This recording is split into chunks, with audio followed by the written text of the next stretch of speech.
brokers and carriers, and everyone here at the Broker Carrier Summit. Please welcome to the stage your MC for the event, Sirius XM radio host and managing director of CDLLife, Charles Gracie. Good morning. Welcome to the Broker Carrier Summit. Now, listen, we're all in brokerage. I know right now BCS might think broke, crying, and scared. That's not happening here. This is a safe space. We don't need safe words. But if you see someone in the fetal position, give them a hand. How's it going, man? Good, Paul. How are you doing? Oh, I'm doing good. Just making it, out here at BCS. It's wild. There are so many people here doing so many things. And the idea of, two sides of the industry coming together is pretty wild. Considering that divide's always been there, Dan and everybody else, so it's pretty genius to bring it together. So we know why you were at F3. Why are you here? So this is my first time being here. We're hosting a cocktail hour tomorrow night. But honestly, get a sense of who our core customers are here. We have some. Supporting Caleb Grossi from Royal Logistics, he's speaking. And then just getting in on the industry topics and kind of, making the rounds and making ourselves known. PCS has been around for 30 years, and we're under a new CEO over the last year and a half, and we have a whole new look to us. Nice. Yeah, well, so what's up with the new look? I know we kind of talked about the different groundbreaking stuff you had last week. If you haven't watched it, go check out that F3 episode. But, what do you mean by a different look? So TMS is historically, for the last 30 years, if you're using TMW, Trimble, McLeod, they all have that old archaic look. Everybody's been facelifting them the last year and a half, 2 years. We're no different. We had an archaic look to ours, and we've given it the new age. And then when you're searching through your TMS, we have real language. Like if you just want to say, show me how many miles Paul drove today, and it says 100, I'll be proud of you for driving 100 miles. You can just type that in and find out. You can run your whole fleet through real language, and it runs it through the AI and shows you what you're looking at. It gives you the data. For people that are not tech nerds like me that can't read code, you can get the information you need very easily. But having that information at your fingertips, especially if you're still, like we work with Hey Bubba, and that's AI dispatching. But if you're not gonna do that, I think that's if you're still gonna do it manually the old-fashioned way, I think that's a fantastic way to have that versus back when you just had to look everything up and it took like 5 minutes. Because I remember being a recruiter and there's the classic, the driver would come in and be like, hey, I don't have any miles. And then I would go to the dispatcher and be like, hey, what's up with this? They're like, oh, I'll get back to you in 30 minutes. And they're sitting there doing a deep dive. And then all of a sudden they're like, hey, that driver won't go to 8 different states. And I have to go back to the guy and be like, well, you can't go places if you won't go anywhere. 100%. And I think that's the idea, right? Because there's always, there's the classic battle of time, sales and operations, right? Sales promises something, operations has to figure out how to deliver. And it sounds like you guys are moving to make a huge improvement on that, and I love that. We are. We've got 4 modules, and the first one that came out is dispatch. Look forward to maintenance coming out sometime this year, quarter one, and then we'll have driver compliance and safety as a whole nother module that we're building this Cortex AI around, and then accounting. So we'll have all in one that this Cortex brain talks to and brings natural language to all 4 of those main modules. Let's give a huge shout out to all the people that have made this happen. Let's talk about the BCS crew. All the people that you see online, all the people that you don't see behind the scenes. Let's give them a huge round of applause for getting everyone together. Come on. So, familiar faces, lots of them. Some people we've seen last week, some people we haven't seen in a minute. What's up, buddy? It's been longer than a minute. Yeah, it's been a while. It's been minutes, plural. I mean, I've seen you since, but it's been That's true. Work-wise, BCS. So what's that like? It's been great, man. We've been staying really busy. Of course, we're here in Orlando, actually at the summit. So it's felt like a whirlwind leading up to it. It always feels like that. The road to the summit is a very tough one. Yeah. when you work there. Yeah, when we have a little podcast that actually talks about that, we should do like another one that's like the actual road to the summit. It's like the back end of all of us just crying, like getting ready for it and setting up and shipping everything. But now it's good. That's the thing is nobody ever grabs the production people in these things. It's like, hey, how's this going? Oh, well, I'm running a podcast booth. I'm putting together all the stuff for a podcast. It's true. Wrangling Charles, that kind of thing, because he's got a billion things he's doing. But yeah, so BCS, now that you've done it, I mean, we did back in the CDLLife days, you did some of the summits with me. Like, what's it like doing BCS versus those? I mean, especially because, BCS is so centered around. It is interesting. I noticed even walking around filming some people, I think the thing that I've noticed the most is there is legit drivers, carriers, and brokers. And I like, it was it was almost like it was actually, I took a picture because it was actually, I should put it on like LinkedIn or something where it has like a picture above every one of them, or it says like driver, carrier, and broker. It is weird actually seeing all three together. Having a healthy conversation. Like I kept waiting for them actually to fight. Like I know Dan always jokes about that, but like I kept waiting for that. But no, it was funny. And there's like some drivers that are young, and there are some drivers that have been doing it for like 40 years. And they're some of the coolest people I've ever met. I mean, everyone's cool here, but Yeah, because I mean, like you go to a truck show, it's mostly drivers. You go to certain conferences, it's mostly carriers. And then you go to things like F3. There's like a larger amount of brokers there.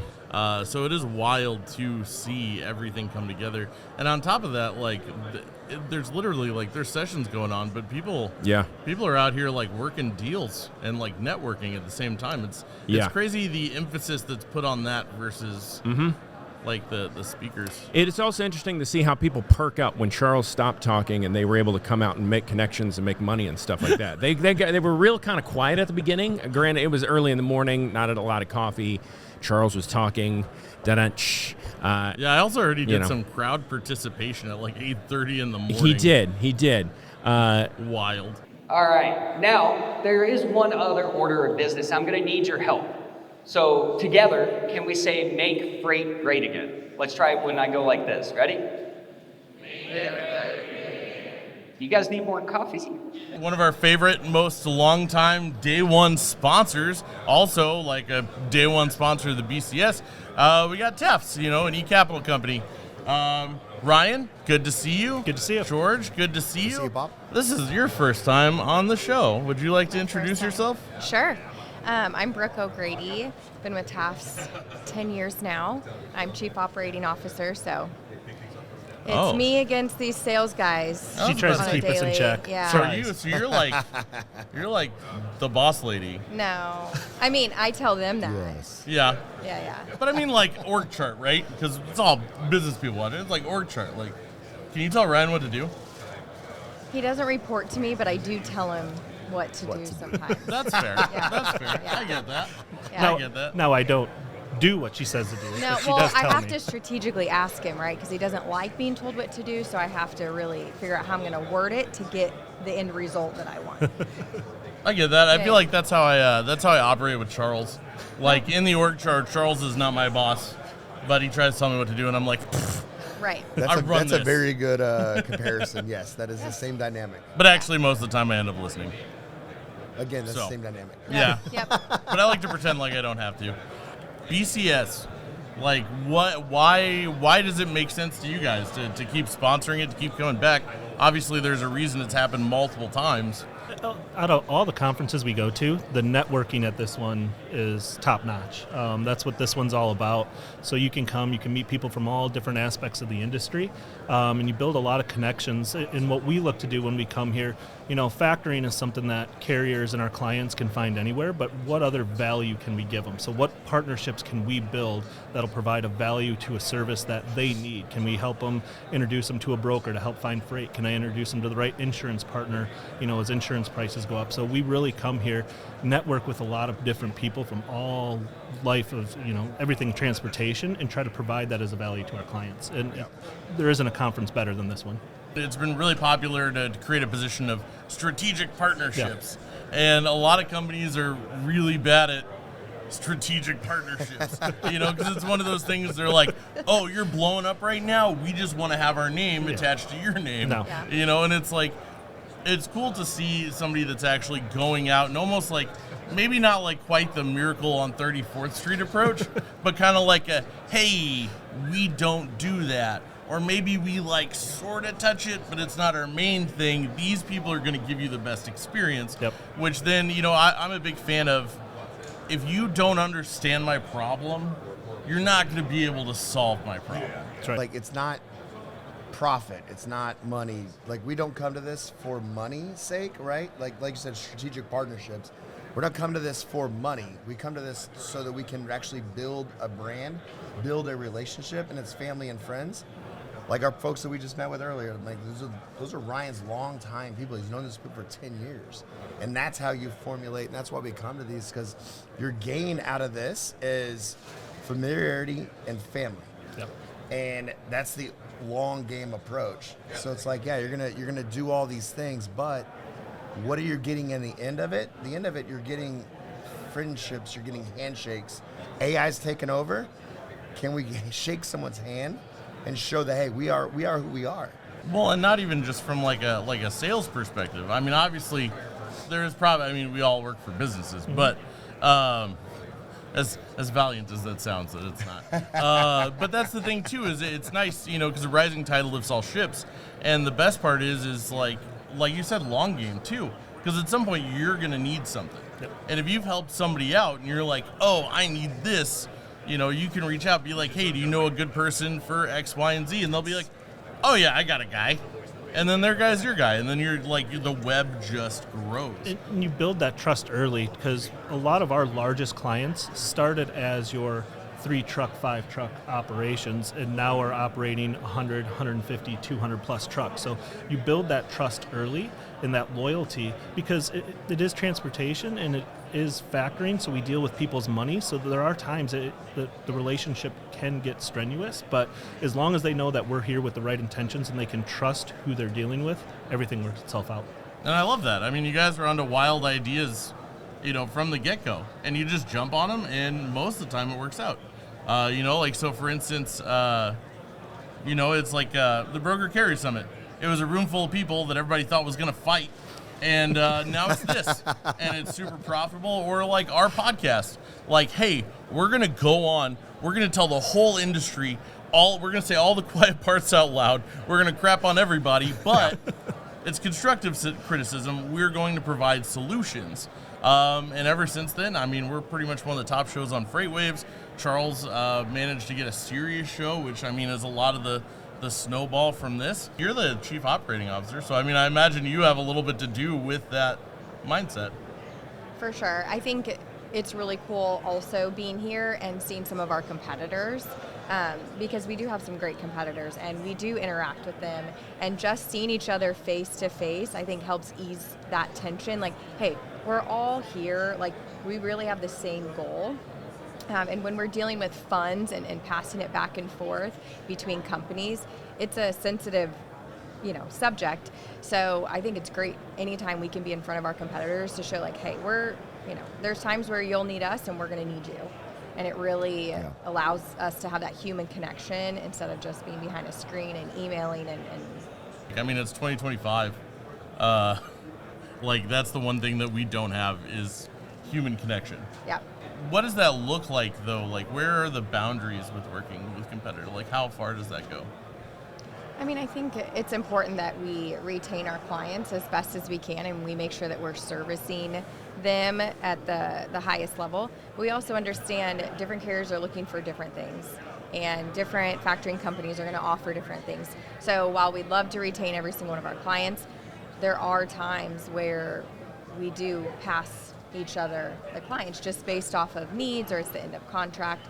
So I think we don't want to make it seem like, oh yeah, we're just willing to give up our clients. But I think that, hey, if our client really wants to move on and that's what's best for their business, then we should be helping our clients. I am so insistent on the value of your experience that I would like, I'm not going to hold you just so I can get money and you're going to have a bad time. Because then, that's how you end up with So I would ask, though, in the name of networking, in your experience, talking to your competitors, because I think that's a big thing about, BCS. There's a lot of people doing the same thing that are, and what has that been like with your competitors? Because a lot of people look at this environment, they hear that, and they're like, oh, you guys seem nice, but I bet you a bunch of other people are jerks.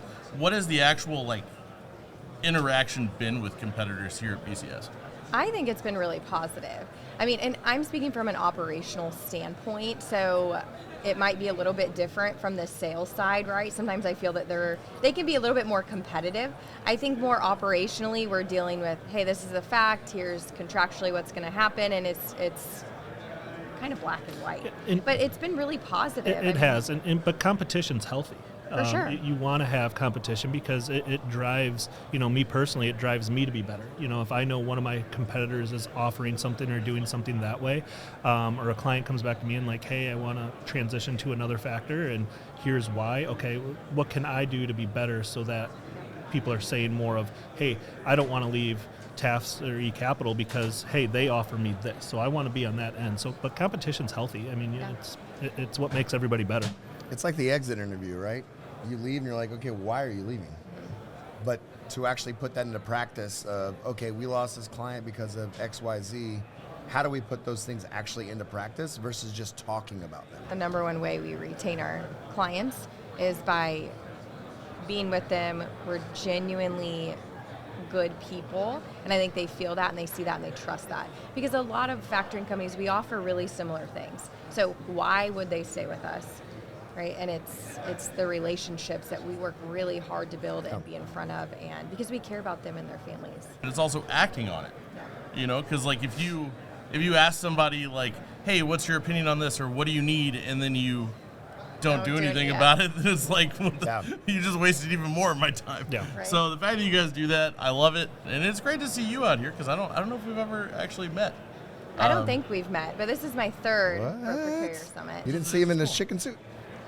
It was No, a, but it I've was a heard. banana. It was a banana. Oh, banana. But I banana. heard, I was like, oh, I didn't know there's a chicken suit. I've heard of banana, so I didn't know how many suits you have. No, I just have a banana. Hopefully we'll keep doing cool stuff and seeing you guys at the BCS. So I challenge everyone to treat this like a networking event, unless like your high school dance. Wallflowers are not going to go out there and make money or new connections. Talk to 5 different carriers that you don't know. Talk to 5 different businesses you don't know. Make 5 different contacts that you don't know. Have those conversations. But if you choose to be a wallflower, I'm probably going to grab you. I might pull you on stage. I might whip out a camera. We're going to have a conversation. Get comfortable being uncomfortable, but be intentional while you're here. Do you guys want to introduce yourself? Everybody knows who Dan is. Who are you guys? I'm JJ. I'm on the board with BCS. I have an offshore company called Trio in the Philippines. If you guys are interested, give me a shout. I am Mike from SemExpress, one of the biggest company from Central Asia, based on Markham, Illinois. So excited to be here, and first time doing a podcast on BCS, and appreciate for opportunity. Thanks so much, Dan. Yeah, I've heard you guys got some wild stuff going on with growth. What's that all about? Yeah, it's about our community. We have a great community, and whenever we stay in touch with our community, and then plus we always try to choose to do not make money right away and just get more partners to the company, and then that's the result of the growth. So they're really big on partnerships. They actually just had me out in Kyrgyzstan to see their office, to see all their teams. Like he said, he has a really big community. The Kyrgyzstan community is really big. In trucking, they have about 500 trucks under the SemExpress Holdings group.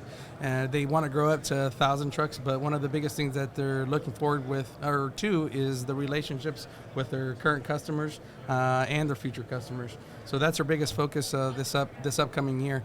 One of the things that they want to do is bring over people or their customers to Kyrgyzstan so they can see their operations.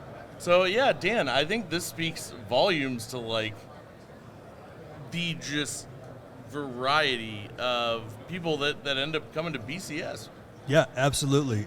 It's one of the things that people don't really understand about trucking is how diverse the industry actually is. We have a lot of different communities, a lot of different backgrounds that people come from when it comes to getting into the industry, right? So a lot of this is a heavily immigrant community, heavily immigrant industry. And so one of the things that we're trying to do, and we've been partnering with Sam to do this and others as well, is how do we get them involved in the industry in productive ways, right? That's right. It's tough to navigate right now, especially with all the conversations going on about immigration and all that. Right. There are companies out there, a lot of companies that are trying to do trucking and do logistics right and well. And so we want to see those companies, we want to see those individuals, we want them to come to BCS. Rumor has it, are we going to Mexico? We were going to go to Mexico, but we're thinking about moving it to Laredo, right? Yeah, the State Department recently increased the travel risk for Americans to Mexico, and so we're rethinking that. That's fair. An announcement imminent. Well, but I mean, the idea of actually going and reaching out, I mean, literally reaching out to borders and that kind of thing in the expansion of all that, I think that's huge. And that's the idea with the border connector, right? But what borders do we have, and where can BCS go? I think if we unite and take it even worldwide, because everybody practices business from their home countries. There's people that have Serbian companies, right? That have trucking companies in Serbia, the Uzbek community, the Kyrgyz community, the Bosnian community, the Polish community. I think we should establish ourselves in these communities and understand who we're partnering with. Yeah, like I said, like I was mentioning before, I'm coming almost third time on BCS. I really love it. What I love here is the great atmosphere, and you get involved with the industry, totally, and you understand and you get a lot of problems and solutions right away at a place, and networking. The more you talk, more you get. More you talk, more you get education.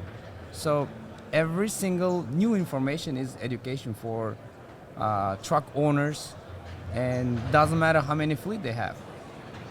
But from 1 to make 500 is not an easy thing, and it takes a lot of effort, a lot of time, and this kind of networking, talking to people, shaking hands.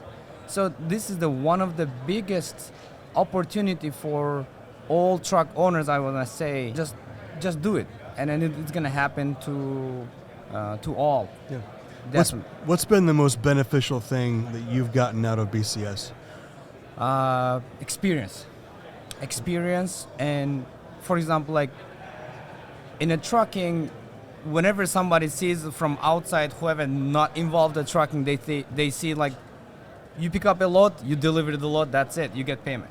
No, absolutely no. There is It's not that simple? That's what? Not as simple at all.